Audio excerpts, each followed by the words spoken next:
Hello everyone, welcome to our YouTube channel Moni Krishna Creations. How are you all? ఈ వీడియోలో నాటుకోడి కూర ఎలా చేసుకుందామో చూద్దాం. చాలా టేస్టీగా ఉంటుంది. ఇలా ఒక్కసారి ట్రై చేయండి. ఈ వీడియో చివరి వరకు చూసి నచ్చితే తప్పకుండా like, share, subscribe and comment చేయడం మాత్రం అస్సలు మర్చిపోకండి. ముందుగా చికెన్ని మంచిగా వాష్ చేసుకోవాలి. ఇక్కడ నాటుకోడికి మంచిగా పసుపు రాసి కాల్చి ఇలా కట్ చేసి ఇస్తారు. దీనివల్ల టేస్ట్ బాగుంటుంది. అందువల్ల స్కిన్ ఇలా ఎల్లోగా కనిపిస్తుంది.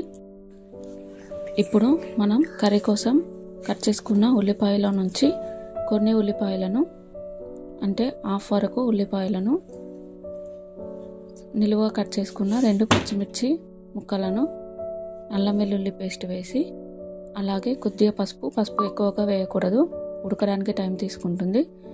అలాగే కొద్దిగా ధనియా పౌడర్ వేసి మంచిగా ముక్కలకు మొత్తం పట్టే విధంగా కలుపుకోవాలి. ఒక 4 to 5 minutes మంచిగా కలుపుకోవాలి.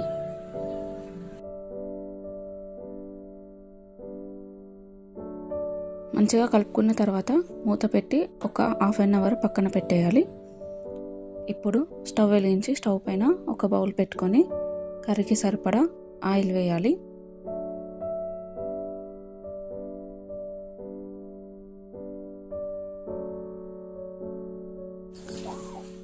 ఆయిల్ మంచిగా వేడైన తర్వాత బిర్యానీ ఆకు, 2 లవంగాలు, ఒక 5-6 మిరియాలు, బండ పువ్వు, తర్వాత మిగిలిన ఉల్లిపాయ ముక్కలు, నిలువుగా కట్ చేసుకున్న పచ్చిమిర్చి ముక్కలు, మెంతికూర ఆప్షనల్, ఉంటే వేసుకోవచ్చు లేకుంటే లేదు.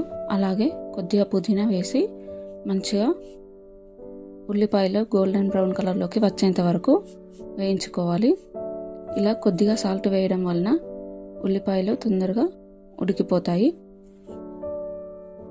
కొద్దిసేపటికి ఉల్లిపాయ ముక్కలు ఇలా గోల్డెన్ బ్రౌన్ కలర్లోకి వచ్చాయి కదా. ఇప్పుడు పక్కన పెట్టుకున్న చికెన్ని వేసి మంచిగా కలుపుకోవాలి.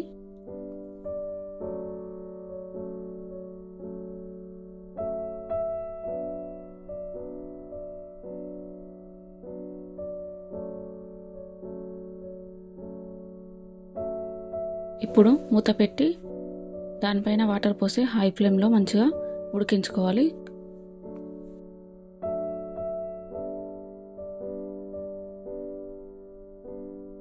కొద్దిసేపటికి మనం మూత పైన పోసిన వాటర్ వేడవుతాయి. ఇప్పుడు పక్కన తీసి పెట్టుకోవాలి. ఈలోపు చికెన్ నుండి వాటర్ కూడా రిలీజ్ అవుతాయి. ఇప్పుడు మనం మూత పైన వాటర్ పోసాం కదా, ఆ మూత కాకుండా వేరే మూత పెట్టి చికెన్ నుండి వాటర్ పోయేంత వరకు మంచిగా ఉడికించుకోవాలి. ఒక 4 to 5 minutes తర్వాత చికెన్ నుండి వాటర్ పోయి ఇలా ఆయిల్ మంచిగా పైనకు వచ్చేస్తుంది.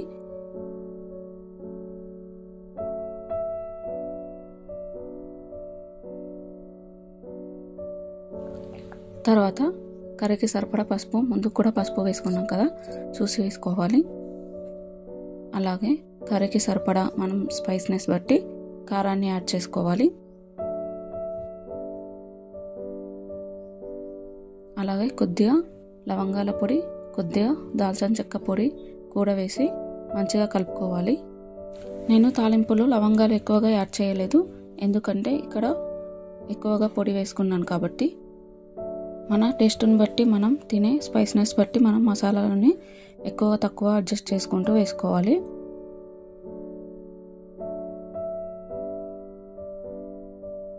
ఇలా అన్నీ వేసిన తర్వాత చికెన్ని మంచిగా కలుపుకొని మూత పెట్టి ఒక 2-3 minutes మంచిగా ఉడికించుకోవాలి. ఇలా చేయడం వలన చికెన్ ముక్కలకు కారం మంచిగా పడుతుంది. ఇప్పుడు మనం స్టార్టింగ్లో మూత పైన వాటర్ పోసి పెట్టాం కదా, ఆ వాటర్ని ఈ చికెన్లో యాడ్ చేయాలి. ఒకవేళ మీకు మూత పైన వాటర్ పోసి పెట్టడం ఇష్టం లేకుంటే పక్కన మరొక బౌల్లో వాటర్ని వేడి చేసుకొని ఆ వాటర్ని యాడ్ చేసుకోవచ్చు. ఇప్పుడు మూత పెట్టి మళ్ళీ వాటర్ని యాడ్ చేస్తున్నాను. దీనివల్ల కర్రీలో మనకు వాటర్ తగ్గిపోతే ఈ వాటర్ని యాడ్ చేసుకోవచ్చు అవసరం ఉన్నప్పుడు. ఒకవేళ ఈ వాటర్ పోయడం మనకు అవసరం లేకపోతే పారబోయచ్చు. ఇలా కొద్దిసేపటికి మంచిగా ఉడికిపోతుంది. మధ్య మధ్యలో కలుపుతూ ఉండాలి.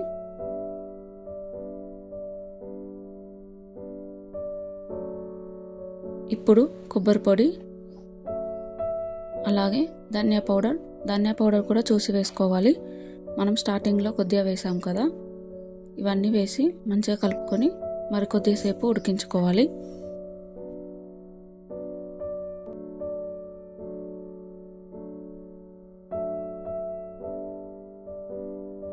ఇలా కొద్దిసేపటికి మూత తీసి చూస్తే ఆయిల్ కూడా పైనకు వచ్చేస్తుంది కదా. మన చికెన్ గ్రేవీని బట్టి, మన కన్సిస్టెన్సీని బట్టి చికెన్ని ఉడికించుకోవాలి. నాటుకోడి చికెన్ పల్చగా ఉంటేనే టేస్ట్ బాగుంటుంది, అందుకే మేము ఇలా పల్చగా చేసుకుంటాం. ఒకవేళ మీకు తిక్కుగా కావాలంటే ఇంకా కొద్దిసేపు ఉడికించుకుంటే సరిపోతుంది. అంతే, చికెన్ ముక్క చూడండి ఇలా మంచిగా ఉడికిపోవాలి. కర్రీ ఆల్మోస్ట్ రెడీ అయినట్టే. కర్రీ దించేస్తాం అనబోయే ముందు కసూరి మేతిని ఇలా వేసుకోండి. ఇది కూడా ఆప్షనలే, ఉంటే వేసుకోండి లేకుంటే లేదు. ఈ కసూరి మేతి వేసిన తర్వాత ఒక 1 మినిట్ ఉడికించుకోవాలి. అంతే, సూపర్ టేస్టీగా ఉండే యమ్మీ నాటుకోడి చికెన్ రెడీ. ఈ వీడియో మీకు నచ్చిందా? నచ్చే ఉంటుందిలే. నచ్చితే తప్పకుండా ఒక లైక్ చేయండి, కామెంట్ చేయండి, మీ బంధువులకి మిత్రులకి వీడియోని షేర్ చేయండి. Thank you so much. ఈ నాటుకోడి చికెన్ని వేడివేడిగా బిర్యానీలోకి కానీ చపాతీలోకి కానీ చాలా టేస్టీగా ఉంటుంది. తప్పకుండా ట్రై చేయండి. మా ఏరియాలోనైతే మక్కట్కులతో సర్వ్ చేసుకొని చాలా ఎంజాయ్ చేస్తాం.